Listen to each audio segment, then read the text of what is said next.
This is a 2006 Bluebird All-American RE with the Cat C7.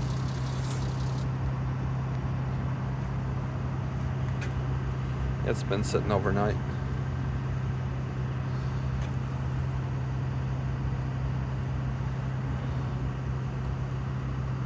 I don't hear any grid heater going on, so I guess we're just going to give it a shot.